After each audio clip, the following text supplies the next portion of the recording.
3월 한 달 동안 저희들은 저들로 제자되게 하소서 하는 주제를 따라 말씀을 듣고 있습니다. 저들이 누구일까? 어떤 사람들이 저들일까? 하는 것을 우리는 말씀 가운데 살펴보았고, 그 말씀 가운데에서 특별히 니고데모를 살펴보면서 저들이 누구인지를 생각해 볼 수 있었습니다. 여기서 중요한 것은 니고데모를 살펴보았다 하는 것이고요. 니고데모를 통해서 저들이 누구인지 알았다면 오늘은 그 다음 장에 등장하는, 그러니까 요한복음 4장에 등장하는 수가성 여인을 통해서 저들이 어떤 특징을 가지고 있는지, 또 어떻게 하면 저들을 제자되게 할 수 있을런지 말씀을 통해 교훈을 얻고자 하는 것입니다. 그러기 위해서 우리는 본문이 이 사마리아 여인을 어떻게 소개하고 있는지를 알아야 할 것입니다. 본문이 소개하고 있는 사마리아 여인을 살펴야 될 필요성은, 종종 우리는 성경을 통해서 사마리아 여인을 살펴보지 못하고 지금까지 들어왔던 이야기들로 사마리아 여인을 알고 있기 때문입니다. 그러니까 소문으로 알고 있는 것과 실제로 성경 본문을 통해서 발견하는 사마리아 여인 사이에는 차이가 있더라 하는 것이지요. 본문이 소개하는 이 본문의 주인공, 이 여인을 우리는 처음 소개받기를 사마리아 여인이라고 소개받습니다. 사마리아 땅에 살고 있는 여자라는 이야기지요. 사마리아라고 하는 것이 왜 중요하냐면, 이 사마리아 땅은 역사적으로 많은 풍파를 경험한 곳입니다. 사마리아가 북왕국 이스라엘로 불렸던 때가 있습니다. 그러니까 나라의 이름으로 이야기하자면 북왕국 이스라엘이었고, 북왕국 이스라엘이 차지하고 있던 지역 이름이 사마리아였습니다. 특별히 이곳에 수도가 있었기에 사마리아라고 하는 이 지명은 북왕국 이스라엘의 영광이 있는 이름과 같았습니다. 그랬던 북왕국 이스라엘이 멸망을 당할 때 보다 더 북쪽에 있던 나라 아수르에 의해서 멸망을 당합니다. 아수르에 의해서 북왕국이 멸망당할 때 아수르뿐 아니라 북왕국 이스라엘 주변에 있는 나라들이 합세하여서 북왕국 이스라엘을 돕지 아니하거나 배신하였거나 또는 북왕국에 가담하여서 이스라엘의 멸망에 가담하는 일이 있었습니다. 이때 북왕국 이스라엘을 공격한 나라가 전체적으로 5개 나라였습니다. 그리고 지금은 예수님께서 이 본문을 말씀하시는 그때에는 로마 제국의 지배를 받고 있을 때였습니다. 그러니까 사마리아 여인은 5과 하나라고 하는 숫자에 익숙한 상황인 것이죠. 비록 이 여인이 개인적으로 자기 가정사에서 경험하는 일뿐 아니라 사마리아라고 하는 지역에 살고 있기 때문에 5개의 나라, 그리고 지금도 지배하고 있는 나라가 내 남편, 내 편이 아닌 이 혹독한 현실을 살고 있는 여인인 것을 본문은 소개하고 있는 것입니다. 이 점에서 우리가 기억해야 할 것은 이 곳이 사마리아였다 하는 점을 기억해야 하는 것이지요. 유대인들은 이와 같은 아픔이 있었고 상처가 있었던 이 지역을 보듬지 못했습니다. 오히려 아수르가 펼쳤던 혼혈 정책을 따라 이들은 순수한 피가 아니다, 더럽혀진 피다라고 하는 이유로 동족인 것을 거부하였고, 따라서 그들이 여러 어려운 상황 속에서도 고국을 생각하여 돌아왔을 때 환영하는 입장이 아니라 모독하는 입장이 되었던 것을 우리는 알고 있어야 합니다. 이곳이 어디였냐? 사마리아였습니다. 그리고 오늘 본문의 주인공은 바로 그 사마리아 땅에 살고 있는 한 여인에 대한 이야기인 것이지요. 두 번째로 오늘 본문이 소개하고 있는 이 주인공의 설명 두 번째는 수가성 여인이다 라고 소개하고 있습니다. 수가성이 어디냐? 이것에 대해서는 여러 이견이 있습니다만 본문이 소개하고 있는 수가성을 기억할 필요가 있습니다. 본문은 수가성을 이렇게 설명합니다. 세겜 근처에 있는 곳, 다르게 말씀드려서 야곱의 운물이 있는 곳이 수가성이라고 소개하고 있습니다. 6절 말씀이지요. 6절 말씀을 기억하시면서 이 본문 함께 나눴으면 좋겠습니다. 함께 합독합니다. 시작. 예수께서 길 가시다가 피곤하여 운물 곁에 그대로 앉으시니 때가 6시쯤 되었더라. 여기에 등장하는 세겜이라고 하는 지명은 대단히 중요합니다. 왜 세겜이라고 하는 것이 중요하냐면 여호수아가 가나안 땅을 정복했을 때 하나님께서 이스라엘과 함께 하시는 것을 언약을 통해 하나님의 뜻을 밝힙니다. 여러분이 만약 하나님을 즐겨 순종하면 하나님이 여러분에게 복을 주실 것이다. 이 땅을 차지했던 것처럼 하나님은 약속을 지키고 여러분들과 여러분의 후손들에게 복을 주실 것이다. 그렇게 하나님의 언약을 소개합니다. 반대로 하나님의 말씀에서 벗어나면 이스라엘은 저주를 받게 된다. 그 사실을 여호수아와 그리고 믿음의 사람들이 소개합니다. 이 사실을 언약으로 맺는 일을 위해 온 이스라엘 총회를 세겜산과 그린심산 사이에 놓아두고, 여러분 기억하십시오. 우리는 하나님과 언약을 맺은 민족입니다. 약속을 지키면 복이 있고 하나님의 언약에서 떠나면 저주가 있습니다. 그것이 하나님 백성의 특징입니다. 이 사실을 알리고 언약을 맺게 되었을 때 그 장소가 세겜이었습니다. 그러니까 세겜은 하나님께서 복을 주시는 그 모든 것의 기원이 되는 곳이 세겜입니다. 동시에 아브라함도 야곱도 하나님께 예배드리면서 하나님의 임재를 경험한 곳이 또한 세겜입니다. 그보다 더 중요한 거, 북왕국 이스라엘이 오늘날과 같이 크게 될 것이다 라고 하는 예언이 어느 때 주어졌느냐 하면 야곱이 요셉에게 복을 줄 때 이 모든 예언들이 출발하게 되는데요, 야곱은 요셉에게 복을 주면서 그가 직접 구입한 세겜 땅과 무엇보다도 운물을 요셉에게 선물합니다. 그러면서 이곳에서 솟아나는 샘물처럼 하나님께서 요셉 지파에게 끊이지 않는 복을 주실 것이다. 그 상징으로서 요셉에게 선물한 것이 운물이었더랬습니다. 그래서 오늘 본문에서 이 운물은 대단히 자랑스럽게 소개됩니다. 우리 땅에 야곱의 운물이 있어. 그리고 바로 이 야곱의 운물이 있는 이 수가성에 내가 살고 있어 라고 하는 이야기가 등장하는 것이지. 그러니까 비록 그들이 살고 있는 땅은 사마리아 땅이어서 아픈 역사가 있고 어려운 환경 속에 살고 있는 것이 분명하지만 그곳에 살고 있는 사람들 마음속에는 신앙의 자부심, 영적 유산에 대한 자부심이 있는 곳이 사마리아 지역 수가성 사람들의 마음 상태였다 하는 점을 우리가 알게 되는 것이지요. 오늘 본문이 소개하는 세 번째는 일관되게 오늘 본문의 주인공을 여인으로 소개한다는 점입니다. 여인이라고 하는 호칭, 여인이라고 하는 이 지칭을 사용하는 것이 한 번, 두 번 등장하지 않습니다. 7절, 9절, 17절, 19절, 25절, 27절, 그러니까 계속 등장하고 28절을 끝으로 이 지칭은 끝을 맺습니다. 왜 이 지칭이 중요하냐면 이 기네라고 하는 이 헬라어의 말뜻이 아줌마 뜻은 아니기 때문입니다. 그러면 여기에 등장하는 여인이라고 하는 단어는 어떤 뉘앙스를 가진 단어냐라고 질문한다면 답이 이렇습니다. 적어도 부인 정도로, 우리의 호칭으로 보자면 귀부인에 가까운 호칭이 오늘 이 본문에 등장하는 여인이라는 단어의 뜻입니다. 그리고 오늘 본문이 시작에서부터 이 본문의 이야기가 끝나는 거의 끝절까지 그냥 어떤 여자가 있었는데, 어떤 아줌마가 있었는데 이렇게 표현한 것이 아니라 어떤 부인이 계셨습니다. 어떤 귀한 부인이 물을 기르러 오셨습니다. 이렇게 표현하고 있다는 것입니다. 그러니까 우리가 지금까지 알고 있던 대로 이 수가성 여인은 남성 편력이 심하고 어쩌면 장녀에 가까웠던 사람일지 몰라 하는 것은 본문이 절대적으로 동의하지 않습니다.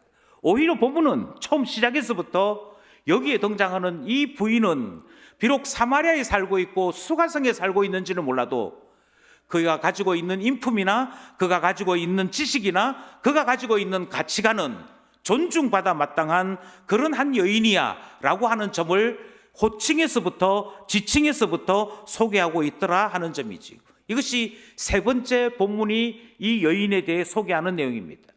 네 번째 소개하는 것은 6시쯤 물을 기르러 왔다라고 본문이 소개합니다. 우리가 이미 읽었던 구절에 포함되어 있으므로 성경 구절을 다시 읽지는 않겠습니다. 복음서에는 두 개의 시간대가 사용됩니다. 하나는 유대인식의 시간이 표기되는 복음서가 있습니다. 유대인들은 어떻게 생각했는가 하니 밤은 없는 시간입니다. 밤이라는 건 아예 없는 시간이에요. 그러니까 시간으로 카운트할 필요가 없습니다. 그럼 언제부터 하루가 시작되느냐? 그것은 해가 뜰 때부터입니다. 보통 해가 6시쯤 뜬다고 봤기 때문에 6시부터 시간을 시작하는 겁니다. 6시쯤부터 시간을 시작하니까 6시에 물을 뜨러 왔다라고 하면 유대인들의 시간 개념으로는 오늘 우리의 시간표대로 할 때 12시쯤 되는 것이지. 그래서 마태복음, 마가복음, 누가복음은 다 유대인식으로 시간을 표기합니다. 그런데 이 당시에 로마 제국이 세계를 지배하고 있을 때인지라 유대인들의 시간표만 있는 것이 아니고 로마 제국이 설정한 시간표가 따로 있는 것이죠. 그 로마 제국은 밤에도 낮에도 전쟁을 치루었던 민족이라 그들은 밤에도 시간을 정했습니다. 그러니까 오늘날과 같이 24시간제를 사용했던 것이죠. 그러다 보니 오전 12시, 오후 12시 이 개념이 있었고 이들은 6시라고 이야기하면 아침 6시인지 저녁 6시인지 그것을 구분하는 일을 해야 했습니다. 따라서 여기에 등장하는 6시라고 이야기할 때 6시에 물을 기르러 갔어. 이 표현이 유대식 표현인지 로마식 표현인지를 가려야 하는 것이지요. 요한복음은 유대식 시간을 사용하지 않습니다. 로마식 시간을 사용하지. 그러니까 6시에 물을 기르러 왔다라고 얘기할 때 아침 일찍 6시인지 저녁 시간인 6시인지를 구분해야 합니다. 그런데 우리는 이전까지 모든 복음서는 다 유대인 시간인 줄 알고 6시에 물을 기르러 왔다. 정오에 물을 기르러 왔구나. 한낮에 아무도 물 깃지 않는 시간에 이 여인이 물을 기르러 온 거 보니 동네 사람들과 친하지 아니해서 그리고 동네 사람들에게 자기 자신의 신분이 노출되면 부끄러워서 그래서 정오에 물을 기르러 왔구나라고 생각했다는 것입니다. 그러나 그렇지 않습니다. 여기에서 말하는 6시는 저녁 6시입니다. 예수님은 낮 시간 동안 먼 길을 걸어오셨습니다. 예루살렘에서 갈릴리로 가기 위해 사마리아를 통과하는 길을 택하셨습니다. 그리고 예수님은 의도적으로 수가성에 도착하셔서 야곱의 운물 곁에 주저앉으셨습니다. 그리고 제자들에게는 내가 지금 매우 배가 고프니 음식을 구하러 오라고 모든 제자들을 가까운 마을로 다 보내버렸습니다. 그래서 제자들도 없이 혼자 있는 그 시간, 그곳에서 이 여인을 만나신 것입니다. 우리는 여기서 예수님의 의도를 보게 됩니다. 예수님이 이 여인을 만나기 위해 이곳에 오셨습니다. 니고데모도 예수님을 찾아왔습니다. 많은 제자들이 또 많은 사람들이 예수님께 이런저런 부탁을 하기 위해 예수님을 찾아왔습니다.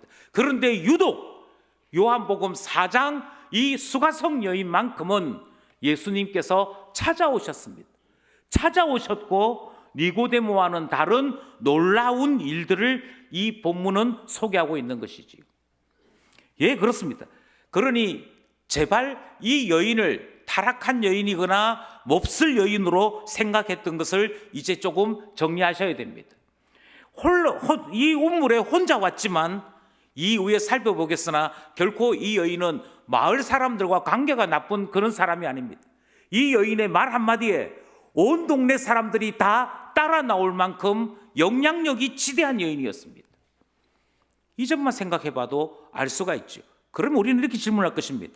왜 저녁에 물을 기르러 왔을까요? 통상적으로 유대인들은 아침 이른 시간에 물을 기르러 옵니다. 그것은 하루 동안 써야 될 물이 많기 때문에, 특별히 밥을 지어야 하기 때문에 식사와 관련되어 있는 여러 일들을 하기 위해서 물이 반드시 필요했습니다. 그러니 일반적인 가정은 아침 6시에 물을 기르러 오는 것이 맞습니다.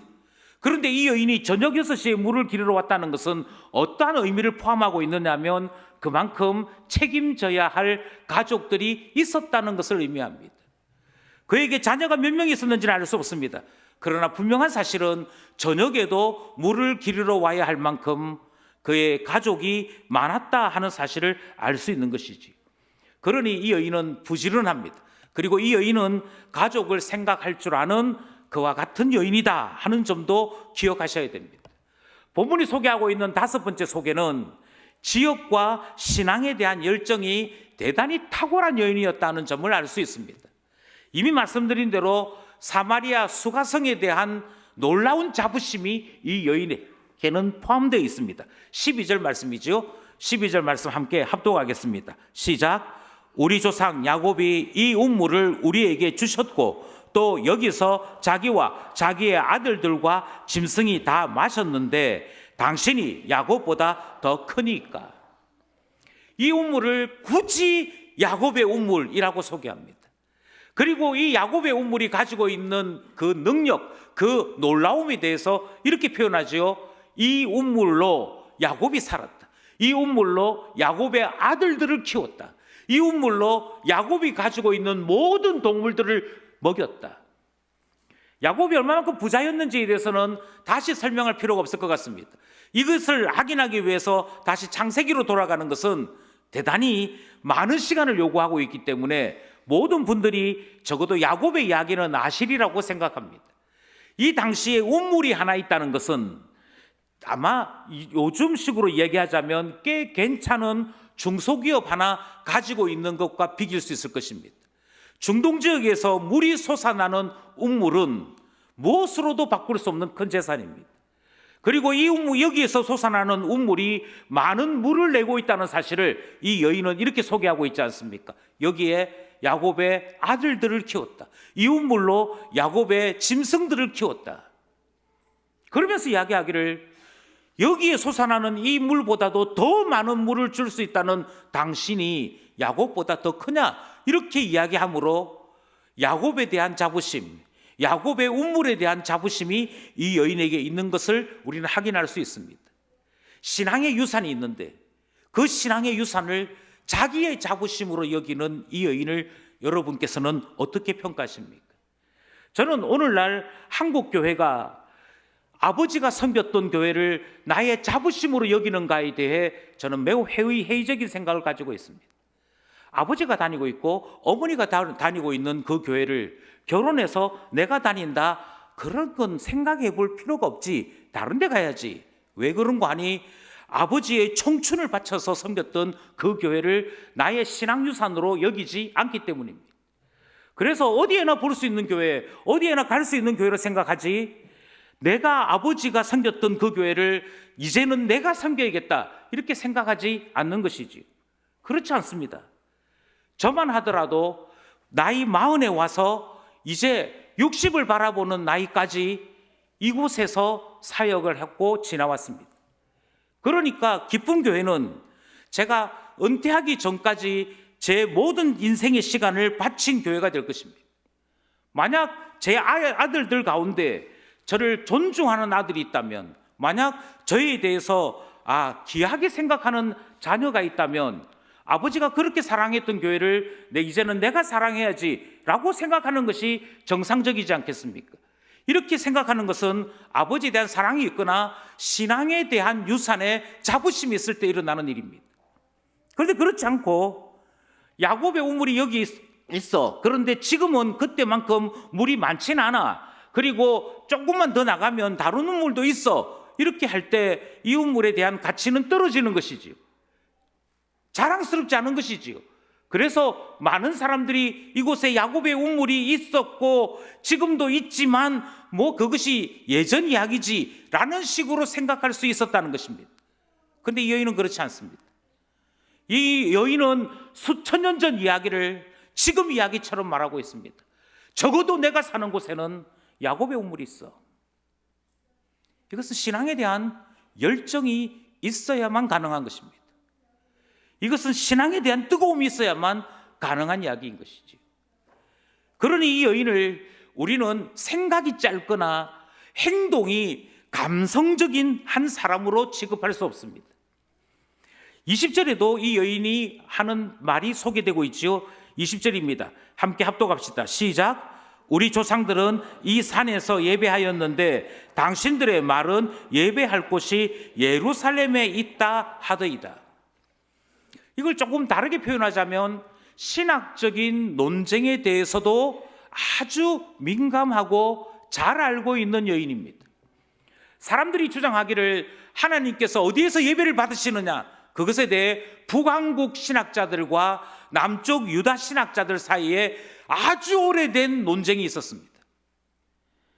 이미 말씀드린 그대로 이스라엘의 출발이, 가나안 땅에서의 출발이 그 언약에서부터 출발되었고, 그 언약에서 축복과 저주가 소개된 곳이 바로 이 수가성 지역입니다.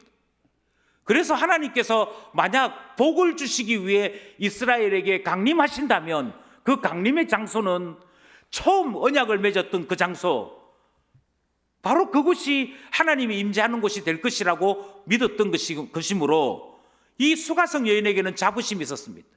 바로 우리가 살고 있는 이 땅이야말로 하나님이 임재하시는 장소고 하나님이 우리 가운데 나타나시는 곳이다. 그러므로 이 산에서 예배하는 것, 세겜산에서 예배하는 것이야말로 참된 예배다라고 하는 자부심이 있었던 것이죠.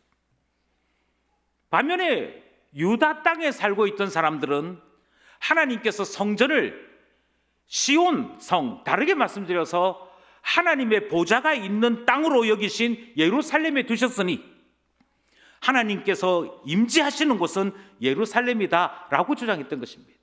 그래서 찢어진 두 왕국 사이에 하나님의 임재가 어디에 있는가, 어디에서 예배드리는 자들이 하나님의 구원을 보게 될 것인가에 대한 오래된 싸움이 있었습니다.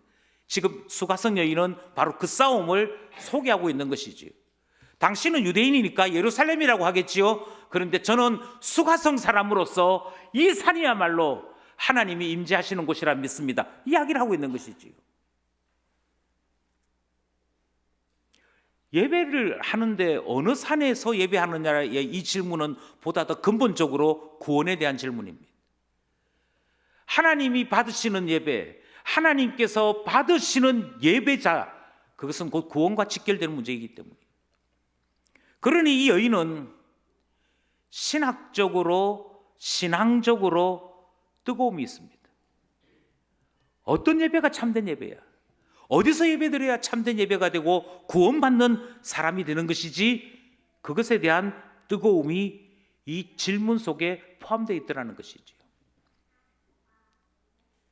아무렇게나 사는 사람이 이런 질문하지 않습니다. 아무렇게나 사는 사람이 이와 같은 고민을 하지 않습니다. 그러니 이 여인을 함부로 이해해서는 안 될 것입니다. 본문이 소개하는 것이 하나 더 있죠. 25절입니다. 25절 함께 합독합시다. 시작. 여자가 이르되 메시아 곧 그리스도라 하는 이가 오실 줄을 내가 아노니 그가 오시면 모든 것을 우리에게 알려주시리이다.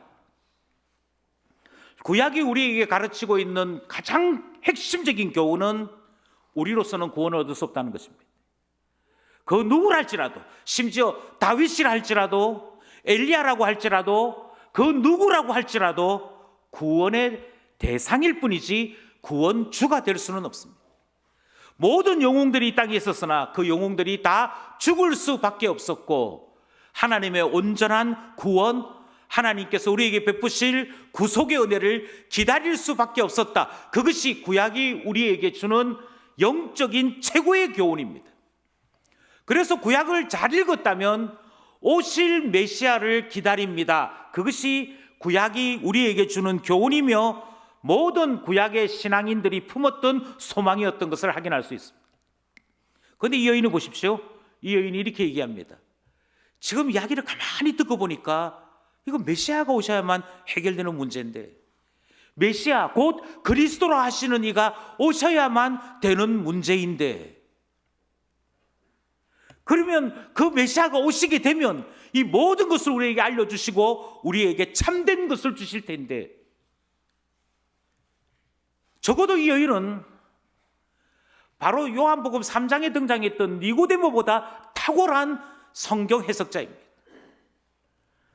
랍비라고 불렸던 바리새인인 니고데모는 우리가 어떻게 해야 영생을 얻을 수 있겠습니까를 묻기 위해 그 밤에 왔었다고 한다면 예수님께서 직접적으로 이래야 영생 얻어 라고 답을 주셨을 때에도 그게 가능하겠습니까? 되묻는 그런 사람이었다고 한다면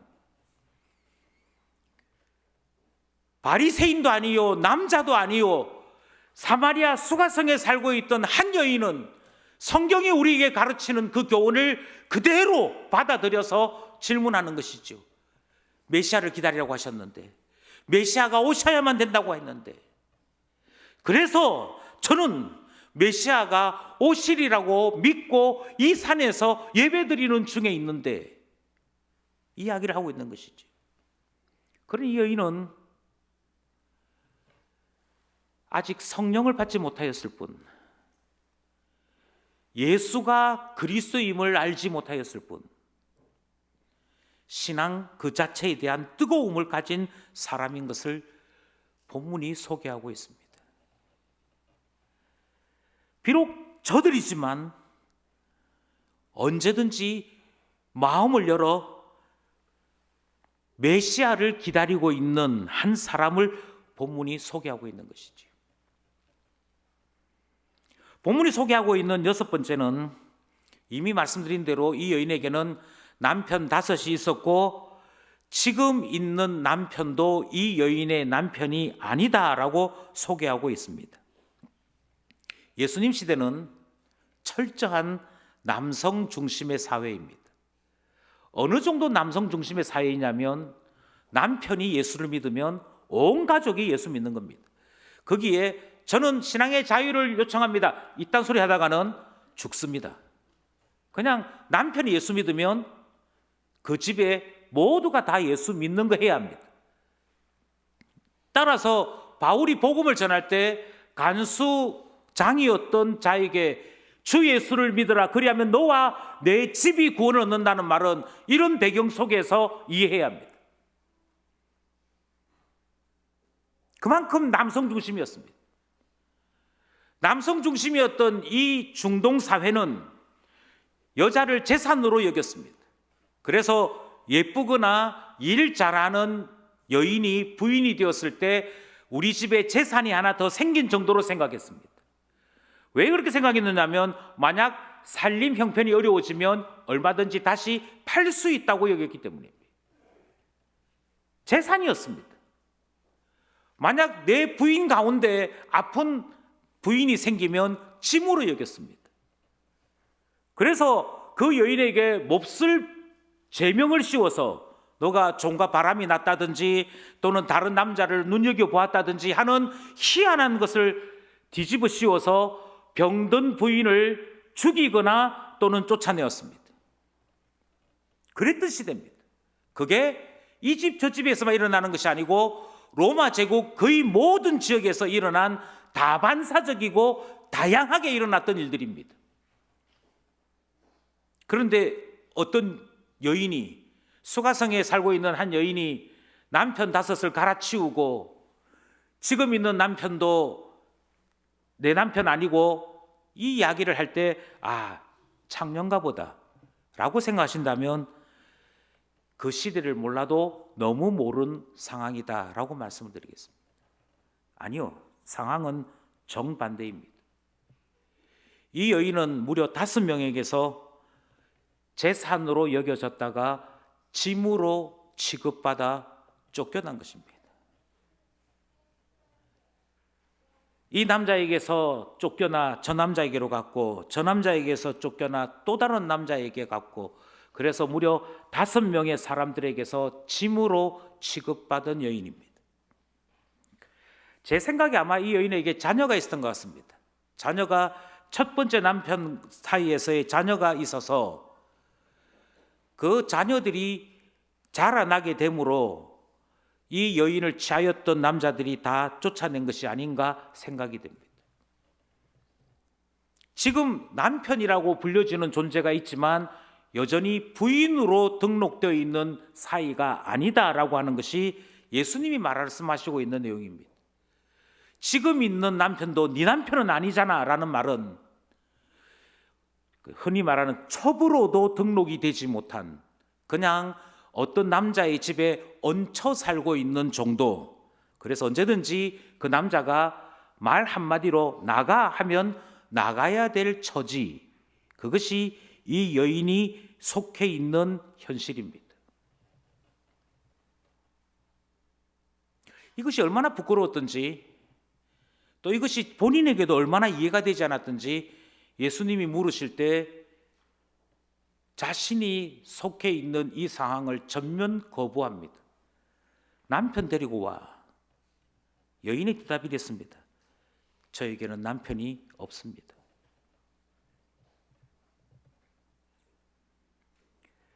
남편이 없지만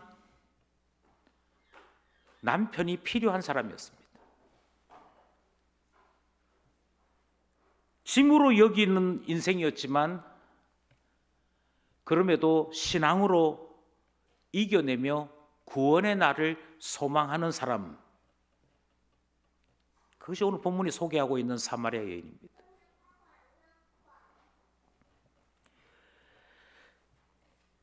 마지막으로 본문이 소개하고 있는 이 사마리아 여인은 그럼에도 불구하고 동네 사람들에게 존중받는 사람이었습니다. 예수님과 대화를 하는데 오늘 본문 맨 마지막에 예수님께서 친히 너가 기다리고 있는 메시아, 너가 기다리고 있는 그리스도가 바로 나다라고 말씀하시는 내용이 등장합니다. 헬라어로 에고에이미, 내가 그다라고 하는 이 표현이 등장을 하는데요, 예수님은 빛이시다, 예수님은 목자이시다, 이런 표현이 등장하지만 예수님께서 스스로 내가 그리스도다라고 표현하는 것이 여기에 유일합니다. 이 놀라운 비밀을 제자들에게도 감추셨습니다. 제자들에게 언제 소개하셨느냐면 제자들이 신앙 고백을 하고 그 고백이 확실한 것을 확인하고 난 다음에서야 인자가 저 죄인들의 손에 팔려서 죽게 될 것이다, 그리고 3일 후에 다시 살아나게 될 것이다, 이 이야기를 신앙 고백이 있고 난 다음에 가르쳐 주십니다. 그런데 이 여인은 그날 만나서 그날 대화하는 가운데 직접 소개하십니다. 내가 그리스도다. 그랬더니 이 여인이 메시아를 만났다라고 하는 이야기를 동네에 가서 전합니다. 한 여자가 내가 메시아를 만났어, 내가 이 땅에 오시기로 되어 있는 우리에게 어떻게 살아야 할지를 가르쳐 주시는 메시아를 만났어, 나와 함께 메시아를 만나러 가자라고 이야기하는데 온 동네 사람들이 다 옵니다. 여러분, 목사인 제가요, 내가 하나님 만났잖아. 하나님 만났는데 여러분 같이 갑시다. 그러면 우리 기쁨 교인들 가운데 몇 명이 따라올까요? 오늘 우리 목사님 좀 이상하다. 하나님 만났단다, 정신 나간가 이가? 이래 생각하지. 내가 하나님을 만났어 이러는데 그래요? 신기한 일이네, 가봅시다. 이게요, 그냥 신뢰 가지고 되는 문제가 아닙니다. 이미 말씀드린 대로 저녁 6시 모두가 다 밥 먹는 시간입니다. 모두가 다 가정으로 돌아가서 이제 잠자리에 들 것을 준비하는 유대인들의 시간 속에 있습니다. 유대인들에게 저녁은 없는 시간입니다. 움직여서는 안 되는 시간입니다. 이제 곧 어두워지면 그것은 매우 위험한 길이 될 수 있으므로 유대인들은 가급적 해가 지고 난 다음에는 움직이지 않으려고 합니다. 그런데 이 여인이 이미 저녁 때가 되었고 해가 져서 어두움이 곧 온 땅을 덮쳐야 될 그때 내가 메시아를 만났다는 그 말 한마디에 온 동네 사람들이 다 예수를 만나러 온다니까요. 28절입니다. 28절 30절입니다. 함께 합독합시다. 시작. 여자가 물동이를 버려두고 동네로 들어가서 사람들에게 이르되 그들이 동네에서 나와 예수께로 오더라. 그러니 우리는 본문을 통해서 사마리아 여인을 다시 생각해야 할 것입니다. 우리가 알고 있는 통념이나 누군가에게서 들었던 이야기를 내려놓고 본문이 말하는 이 여인을 만나봐야 하는 것이지요. 그리고 우리는 이 본문을 통해서 예수님께서 저들 속에 있던 한 여인을 불러내어 우리 되게 하시는 것을 본문에서 확인하게 되는 것입니다. 먼저 우리가 이 본문을 읽어나가는 동안에 발견했던 것은 이 여인은 예수님을 만났을 때 철저하게 경계와 호기심으로 예수님을 대했다는 사실입니다. 9절 말씀입니다. 9절 말씀 함께 합독하겠습니다. 시작. 사마리아 여자가 이르되 당신은 유대인으로서 어찌하여 사마리아 여자인 나에게 물을 달라 하나이까 하니 이는 유대인이 사마리아인과 상종하지 아니함이러라. 이미 남자들에게서 여러 인격적인 모독을 경험했던 한 여인입니다. 아마 남자라는 말 자체를 지긋지긋하게 생각했는지도 모르겠습니다. 하물며 인격 모독에 관해서는 자기가 살고 있는 동네 그 어떤 사람들보다도 더 철저했던 사람들이 유대인이었습니다. 그나마 동네 사람들은 동네 사람이라고는 안면이라도 있지만 유대인 남자는 그 어떤 것도 신뢰할 수 없는 경계의 대상이 당연하지 않겠습니까? 그래서 예수님께서 말씀하셨을 때 지쳐서 우물가에 쓰러지듯 앉아 계신 그 예수님이 물을 달라 했을 때 이 여인은 아이고 너무 목마른가 보군요. 너무 지쳐있나 보시네. 이렇게 말하지 않고 왜 유대인 남자가 나한테 말을 걸어? 너네 유대인들은 우리를 더럽다고 취급하면서 상종도 안 했잖아. 그게 지금 9절 이야기입니다. 그랬던 이 경계가 조금 바뀝니다. 호기심으로 바뀝니다. 11절입니다. 11절 말씀 시작. 여자가 이르되 주여 물길을 그릇도 없고 이 물은 깊은데 어디서 당신이 그 생수를 얻겠사옵나이까. 예수님께서 말씀하시는데 이 여인의 말을 굉장히 현실적인 용어로 바꿔 놓자면 그렇게 많은 물을 줄 수 있는 사람 같으면 자기부터 마시지. 나한테 물을 달라고는 왜? 그리고 야곱의 온물 그 밑에 물이 있긴 하지만 여기 온물이 너무 깊은데 이 깊고 깊은 곳에 있는 이 물을 그릇이 있어, 도구가 있어, 뭐가 있어? 아무것도 없는데 어떻게 나한테 물을 준다고 얘기해? 그런데 이 말에 분노가 담겨 있지 않습니다. 이 질문 속에 호기심이 담겨 있습니다. 이 말은 경계심에서 의심에서 조금 벗어난 것을 얘기합니다. 그리고는 가능하겠습니까? 도구도 없고 아무것도 없는데 나한테 물을 주신다고요? 헬라어로 다시 좀 설명을 드리자면 야곱의 우물에 있는 물하고 예수님이 주시겠다는 물은 용어가 다릅니다. 야곱의 물은 아래에서부터 솟아나서 이렇게 잠잠하게 있는 물이고 예수님께서 내가 누구인지 알았더라면 나에게 물을 달라 했을 것이다 라고 말씀하실 때 물은 강 같은 물을 이야기합니다. 흐르는 물을 이야기합니다. 끊임없이 흘러나오는 물을 이야기합니다. 그래서 여기에 등장하는 단어를 물, 생수 이렇게 표현 안 하고 강 같은 물이라고 표현하는 것이 다른 성경 번역에 종종 등장합니다. 그러니까 다른 물이죠. 여기 있는 이 온물에 물을 퍼는 것도 도구가 필요하고 뭔가 있어야 될 건데 어디서 강 같은 물을 주신다고 그래요. 그런데 핀잔이 아닙니다. 그것에 대하여 조롱함이 아닙니다. 이제는 질문으로 바뀝니다. 그게 가능하겠습니까? 어떻게 이런 변화가 생길 수 있었을까요? 전에는 저 멀리 있는 저들이었습니다. 전에는 아예 상종조차도 하지 않냐고 하는 한 여인이 여기 있었습니다. 그런데 그 저 멀리 있던 한 여인이 조금씩 다가오기 시작하는 것이 본문에 소개되고 있습니다. 경계에서 호기심으로, 호기심에서 자꾸만 질문하는 자로 바뀌어지는 이유는 저는 예수님 때문이라고 생각합니다. 예수님께서 이 여인을 친절과 복음으로 대하셨습니다. 10절 말씀입니다. 10절 말씀 함께 합독하겠습니다. 시작. 예수께서 대답하여 이르시되 내가 만일 하나님의 선물과 또 내게 물 좀 달라 하는 이가 누구인 줄 알았더라면 내가 그에게 구하였을 것이요 그가 생수를 내게 주었으리라. 여러분 다시 한번 곰곰이 생각해 보십시오. 한 여인에게 이렇게 얘기합니다. 막 핀잔을 하면서 유대인이잖아요, 남자잖아요, 지금까지 우리에 대해서 모독했잖아요, 상종도 안 한다면서요, 이런 이야기를 하는데 예수님은 일관되게 유대인들이 어떻게 행동했는지, 나는 그것에 대해서 어떻게 생각하는지 이 이야기를 전혀 하시지 않습니다. 오직 한 가지만 이야기하십니다. 내가 너에게 주고 싶은 것이 있어. 본문은 그것을 선물이라고 얘기합니다.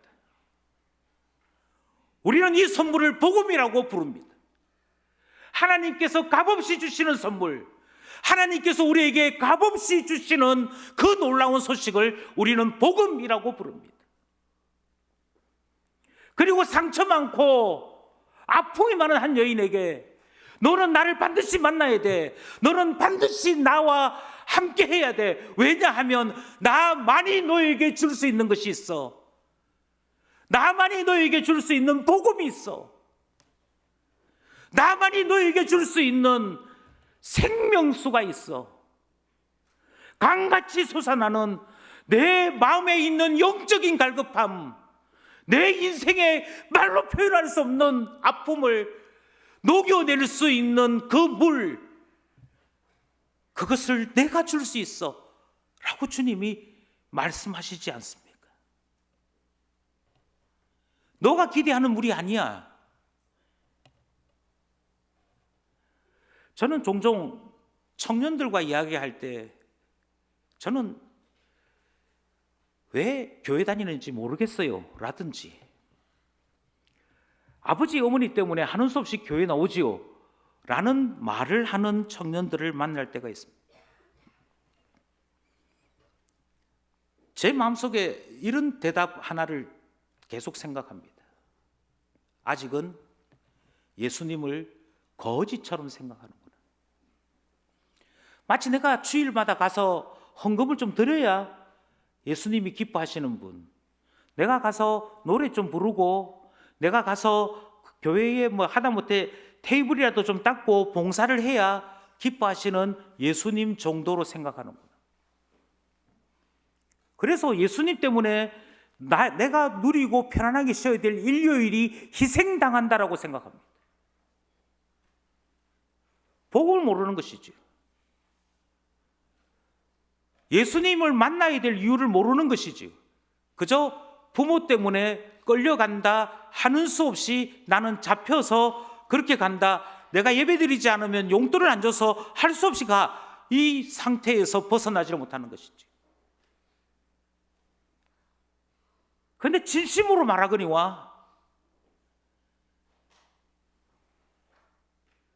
예수 믿지 않는 집안에서 예수를 믿게 된 이유는 한 가지입니다. 그것은 누구도 줄 수 없는 영적인 만족이, 그 누구도 줄 수 없는 영혼의 기쁨이 예수 그리스도에게서만 나오기 때문입니다. 하나님의 선물, 하나님께서 우리에게 주시는 예수 그리스도를 통하여 우리에게 주시는 그 선물을 안다면 우리의 태도는 분명히 다를 것입니다. 우리 어머니 아버지에게도 주셨던 그 선물, 믿음의 사람들에게 주셨던 그 선물을 이제는 나에게 주십시오. 이제는 나에게 주셔서 내가 살아가는 동안에 나와 동행해 주시고, 내가 기도할 때 응답해 주시고, 내가 앞을 보지 못할 때 내 눈이 되어 주시고, 내가 어두워서 길을 가지 못할 때 내 발에 등이 되어 주십시오. 그것을 구하게 되는 사람으로 바뀌게 되는 거 아니겠습니까? 예수님께서 이 여인에게 하셨던 이 말을 우리가 기억해야 할 것입니다.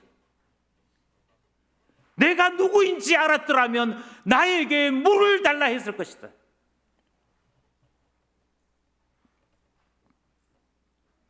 예수님은 친절하셨습니다. 예수님은 비아냥거리고 조롱하는 한 여인의 이야기에 화내지 아니하시고 계속 답하십니다. 무엇보다도 복음으로 대하십니다. 예수만이 줄 수 있는 물이 있어. 예수만이 줄 수 있는 선물이 있어. 예수님은 이 이야기를 한 번으로 끝내지 않습니다. 꽤 긴 시간을 들여서 이 여인에게 가르치고 전하십니다. 13절, 14절입니다. 먼저 13절 읽겠습니다. 시작. 예수께서 대답하여 이르시되 이 물을 마시는 자마다 다시 목마르려니와 내가 주는 물을 마시는 자는 영원히 목마르지 아니하리니 내가 주는 물은 그 속에서 영생하도록 솟아나는 샘물이 되리라.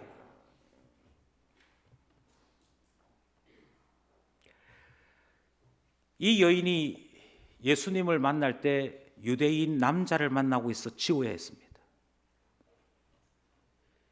이 여인이 예수님을 만날 때 정치적이고 국가적인 갈등 관계에 치워야 했습니다. 이거 치우지 않으면 예수님 만날 수 없지요. 모든 것 다 치우고 지금 내 눈앞에 있는 예수님만 볼 수 있어야 했습니다. 그리고 그 예수님이 주신다는 선물을 직면해야 했습니다. 그럴 때 저들에서 우리가 되는 것이죠.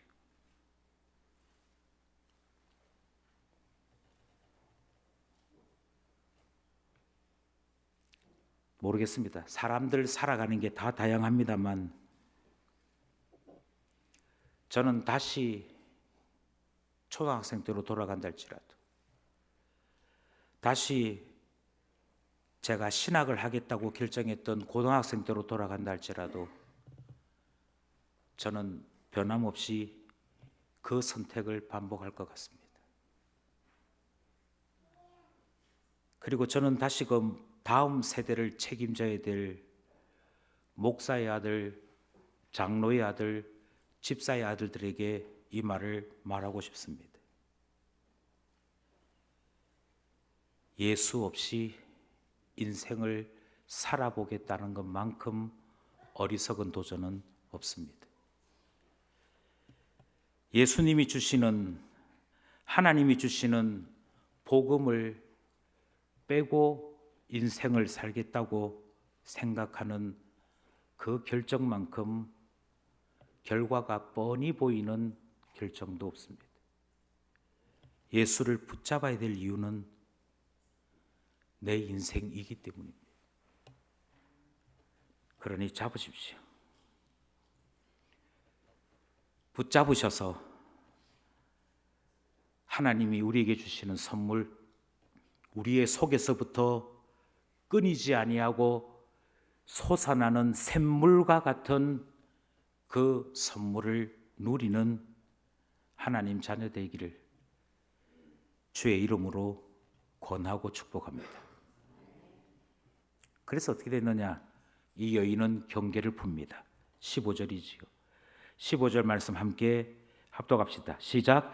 여자가 이르되 주여 그런 물을 내게 주사 목마르지도 않고 또 여기 물 기르러 오지도 않게 하옵소서. 드디어 받아들입니다. 드디어 받아들이면서 저기 있던 한 여인이 예수님 안으로 들어오기 시작합니다.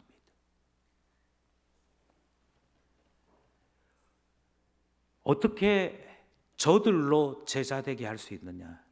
예수님은 이렇게 말씀하십니다. 그 사람 안에 있는 내면과 만나야만. 니고데모는 예수님과 긴 신학적인 논쟁을 했습니다.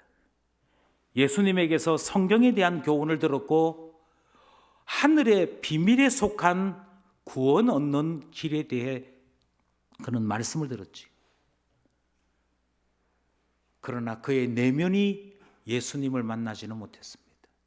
한참 뒤에 가서야, 조금씩 바뀌더니 한참 뒤에 가서야 예수의 죽음이 나를 위한 죽음인 것을 고백하면서 그 장례를 준비했던 것을 보게 됩니다. 오늘 본문에 등장하는 한 여인은 자기의 가장 부끄러운 삶을 공개당합니다. 자신의 내면에 있는 가장 갈급한 문제를 주님이 만져주십니다. 그러자 저 멀리 있던 한 여인이 예수 안으로 걸어 들어옵니다. 그 물 제게 주십시오.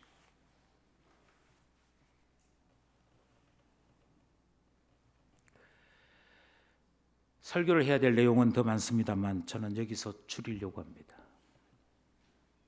그리고 이 말씀을 다시 한번 기억하고자 합니다.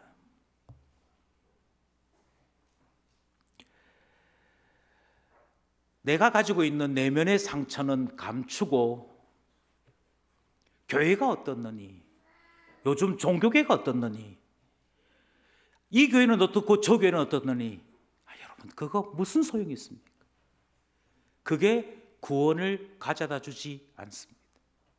그게 예수를 만나게 하지 않습니다. 그게 우리의 신앙에 생명을 공급하지 않습니다. 목장에서 나눔을 하지만 철저하게 나 자신의 삶은 감추고 말하지 아니하고 예수가 내 인생의 어떤 존재인지 고백하지 아니하고 우리 눈에 보이는 신변 잡기만을 거듭거듭 이야기한다면 그것은 나눔이 아닙니다.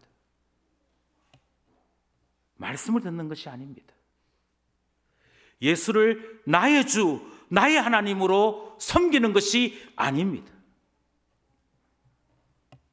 만약 이 여인과 같이 저기에 있는 사람이었으나 예수 안으로 걸어 들어왔다면 그 물을 내게 주십시오라고 요청하게 되는 것 아니겠습니까?